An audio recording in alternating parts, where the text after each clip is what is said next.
Hey Ratbags, it's Jade. Today giving you a guide on how to get Midhaven up to tier 2, unlocking the third village that you'll be able to go and place, as well as the blacksmith so you can craft iron tools. Step-by-step guide of everything you need to go and get and the resources that you'll need. So leave a like if you find it useful, let's go. So first things first, let's dial it right back. You need to build the bridge to gain access to the main parts of the game after leaving the tutorial island, and I've already done a guide on how to do that. Once you've gone through the cutscenes, you're now at Midhaven, which is going to be your basically capital city. Go and check the board and give you a list of requirements that you're now going to have to take part in to go ahead and upgrade it to tier 2. You will also need a bunch of resources which I'm going to cover as well. So first things first, you need to go ahead and place the 3 new buildings that you've unlocked: the lumber mill, the tailor and the alchemy building. 5 limestone, 10 wood and 2 gold dust. Now limestone I'll cover where you can get it towards the end of the video, but basically on the pathway up from the bridge up to Midhaven you normally find some where you can see sort of the big mushroom rocks. And as you progress through the game you'll find more and more of it scattered around the rest of the land. I'll point this out a little bit more later, same as the gold dust as well. Obviously you've got a chance of that dropping from harvesting stone or iron, but you can also go ahead and get some from the gold trader that you find once you've gone ahead and got to Midhaven the first time. Obviously at the lumber mill you can go ahead and get yourself all sorts of different wooden products now, and the main one that you might need a bit later on is wooden planks. It does take a bit of time to craft, so you may want to make sure you've crafted about 10 or 15 of them ahead of time. Next up, the actual alchemy station. This is going to need a bunch more clay, as well as some stone and some gold dust. I don't think you can craft this until you have gone and put the lumber mill down, but this is effectively the most important one as it's going to give you the antidotes to go into the withered haze area, as well as health potions using a lot of the aloe leaf and oil, and then you've got the different withered potions using, I do believe, mushrooms and some tar that you hopefully got from killing any of the soldiers or the larger withered haze creatures. And then third and finally is the tailor's crafting bench. This is a big building and it'll give you access to craft better armours. For this you're going to tree bark, lots of fur and again more gold dust. You really will need a lot of that gold dust. You need at least 6 of them to go ahead and make the new buildings. Plus later on you're going to need 3 golden nuggets which require quite a bit of gold dust as well. So make sure you go to the trader and check out what it is you can use. Scrap can be bought directly for golden nuggets, but it can also be used to go ahead and get dust as well. Okay, next up we've got to repair a special shrine. Now these shrine or temples, there's 4 of them on the map. 3 of them were needed pretty much to progress. This one here is over to the kind of southeast, the Aghasba shrine. This is the only one that is directly needed to go ahead and get Midhaven up to level 2. But you are probably going to need to go ahead and upgrade the other 2 that you come across as well, as it basically clears the haze, the withered areas effect, so that you can hopefully go and explore with a little less danger. This one doesn't actually clear any of the areas that you really need to go at the moment, but again, it's part of the requirements. If you head actually just a bit more north to northeast of the area where you've just done the Aghasba shrine, across the way you'll find a little border area, and this is where you've got this guy who's pretty much been trapped by some of the withered haze which you need to free. There will be a marker as it's part of the story, you can't really miss it, so just check your journals, make sure it's appeared. This quest should pretty much appear once you've spoken to Koa, basically the furry god inside his little magical forest slightly to the north of Midhaven. There's a few spiders to take care of, but otherwise relatively easy. Hoa is one of the NPCs that obviously taught you a bit about combat in the early stages on Tutorial Island. That is the Withered exhibition done and dusted. Basically giving you a warning not to go into the Withered lands until you've gone and got yourself more protection, i.e. some of the antidotes. So next we've got to go and meet 2 of the new gods. We've obviously met Koa and spoke to him because you don't get some of these missions so you've done that. But there's 2 more. One of them is in the north. This guy is very close to where you just rescued Koa, but you don't really need to do this mission. It basically has you going and working out where one of the shrines is to go and cleanse the land. But it is an extra one that you might as well get out of the way, but it's not needed to go ahead and upgrade. It's just he's so close to Koa, a lot of people assume you do need to do it. I think I might as well show you anyway. These are the trees. Obviously I've spoken about these a lot in other guides. They'll give you a limited time use to pretty much go and explore the haze. You can check on how much time they give you by the little red icon with the haze sort of symbol on the left bottom hand side. For this one, you just want to head up the rise and then kind of aim to the right, and that's where you find the As Tempo Shrine as well as a teleport. Make sure you've got plenty of amity on you, at least 75, and you can go ahead and unlock this portal, and then that means you can come back here with the right resources to go ahead and rebuild the shrine. I didn't. I ended up having to go back and getting enough amity by planting lots of trees, but eventually I got there. But at the very least, make sure you go and activate the special teleportal, and that's going to be a lot easier to get back here. This will need wooden planks, so at least 3 of them. Also some hardwood, which you can get from drops from enemies, but you'll also find it again where you come across Koa, the original forest god, in his little weird forest as soon as you've got to Midhaven. You'll also need 10 clay and 1 golden nugget. Apparently at some point though, it was considered that you might need a lot of the actual pumpkins to go ahead and unlock this, but I guess they changed it last minute.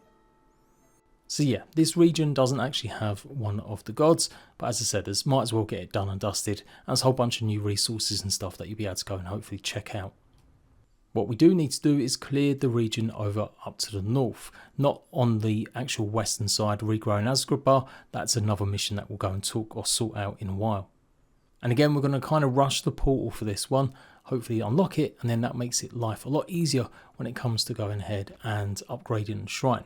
I'm using my little mount here to head to these kind of step areas where you can see one of the ghost trees, and then basically just pick a corner, pick an area where you'll be able to clamber and climb up, hoping that you've gone and made a bunch of the antidotes with you as well.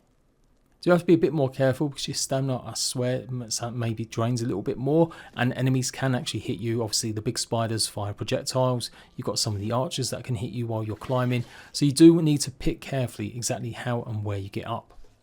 There is a direct path, but I just ended up climbing the cliff faces until I got to the very top, and again unlocked the portal with another 75 amity.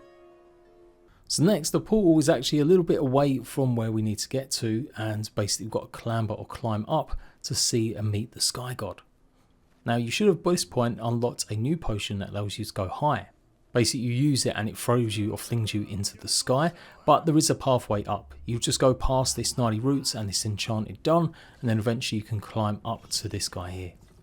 There's a fair few of the withered spiders, and so look out for them before you obviously go and try and free the sky god.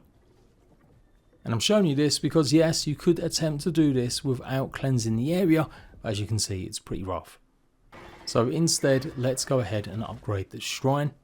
It's obviously right next to the portal first, and yes, you'll need a ton of resources. This is a quite dangerous area though. I had pretty much like every mob attack me, including one of the withered hands, soldiers, and this ferocious creature which I can't remember the name of. But just about managed to duck and dodge and weave, and eventually with them hitting each other as well, just about managed to kill them all. Another golden nugget, another wood plank, 8 limestone and 5 tree bark needed to go ahead and cleanse this one, and this is obviously the one that you really should maybe focus on after you've done the initial shrine, as this will now mean the area around the sky god is clear for you to go ahead and free her. We've only got one more god to go and get, and this one's a lot easier. But before we do that, and before you leave this area, there is a ruins with just some lore notes that you can find, with nothing else really to rebuild. Head back or on land towards where your portal is, where you just clambered up from, and on the very outcrops you'll find a chest with a recipe for basically a picnic food buffet. The items that you find in these chests should be the same for everyone, no matter what location it is, so it should always be the same recipe right here on the map I'm showing you. I figure I might as well show you and throw this in as well though. Okay, next up, as I said, easy one to find is near the bridge. It's the water god. Depending on what direction you're coming from, if you're coming from the tutorial island, it will be on the left hand side. If you're coming from Midhaven towards the bridge, it will be on the right hand side on the coast.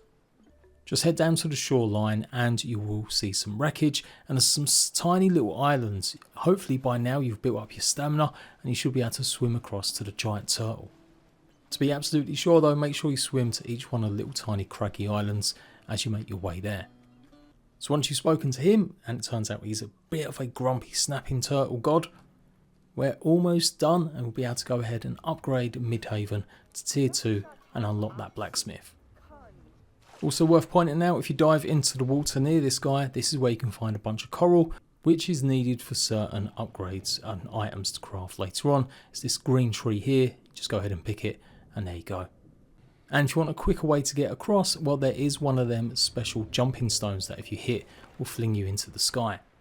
So last on the list, we've got to go ahead and get our culture points up to 100. Now it doesn't explicitly show the culture points, or it wasn't when I was doing it, so I just had to kind of keep track myself.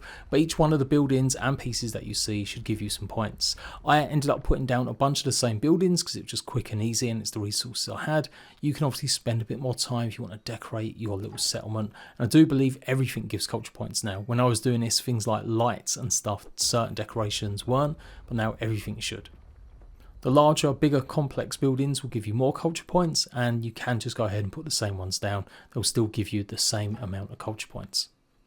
So obviously decorate to your heart's content. I put one of the advanced mining buildings down and then a bunch of these standard Midhaven huts, and that seems to do the job. And there we go, we've done it. Or have we? No, because this is where we're still going to need more of them golden nuggets. Kind of annoys me that you think you're going to just be okay to upgrade, and then it just puts another building list down that we're now going to have to go and double check and see what it is we actually need. So 3 golden nuggets, some cob, planks and limestone.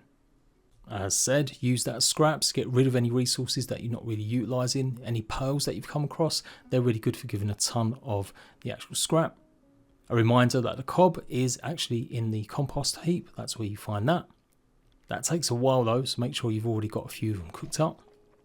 And as said, some of the other resources, especially like clay and limestone, you can find where it's all the spiky sort of stones. Otherwise, a good place, like I said, is the pathway down to the bridge from Midhaven. You'll find a bunch of limestone nestled on these larger rocks here. Finally did it, and this took about, I would say, 20 hours in the end from initial start of game to this point that I've now got upgrade 2. Visually, it improves a bit and it starts giving you some more clearer spaces now that you can actually build some of your buildings or huts on top of the actual Midhaven town itself. As I said at the start, this is also how you get your village marker, so you can then go ahead and put a new village which is meant to be for the desert area in the arid north. So don't forget to pick it up, make sure you go and climb the tallest little structure in Midhaven and it will be on the top there. I will get around to doing Midhaven tier 3, but yeah, it's going to take me a while still. And as I said, there you go, you've got a lot more space now, so you can put down some more of your buildings if you want. Although it's kind of a shame you can't actually put any of the buildings that you've just gone ahead and placed, like the tailor and stuff, because as far as I know, there's still no option to go ahead and pick them up once you place them. You can pick up your decorative buildings though, so they're the ones that you make at your crafting bench, like the little huts as well as the mining building. But the production buildings, so far, you can't pick them up once placed. And by the time you got to this stage, you'll have unlocked more recipes for the alchemy building, including, like I said, the jumping potion, the yellow one there, advanced fertilizer or greater fertilizer, and bigger and better health and withered haze potions. And you should now have the recipe for the blacksmith. With this now built, you can go ahead and start looking to craft iron tools. So hopefully it hasn't been too long since you maybe found one in a chest. Go and look up that video, show you how to get a hold of an iron shovel really early. And effectively, a lot of the stuff needs the metal rods that you craft inside the smelting forge itself. And then you head over to the little anvil here, and that's where you can craft all the new tools and weapons. If this video has helped you, please leave a like. Make sure you're subscribed. I'm still carrying on with Aghasba. I've just been a little bit sick lately, so I haven't been banging out the videos as much. But I do want to carry on my series and try and make an offered complete guides to everything you need to know. So until next time, rat bags, I'll catch you later.